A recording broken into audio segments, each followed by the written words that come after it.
ВМРО ДПМН денес повторно потенцираа за Спасовски наводниот криминал тежок 90.000 евра за сервисот во Сарај, каде автобусот на Бесатранс поминал технички преглед пред кобната сообраќајка. СДСМ од друга страна за којната на ДПМН и медиумските инсталации кои ги имаат за да шират полувистини и манипулации низ јавност. 3 месеци Оливер Спасовски молчел и него одземал овластувањето на фирмата за технички преглед од Сарај, со што овозможил фирмата да заработи над 90.000 евра.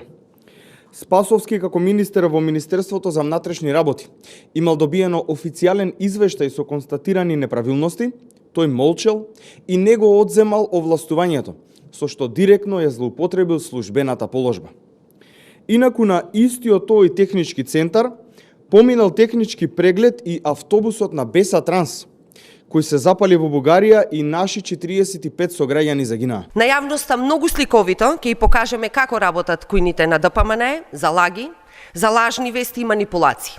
Како го преплавуваат медиумскиот простор со текстови манипулации за одвлекување на вниманието на граѓаните и извртување на вистината.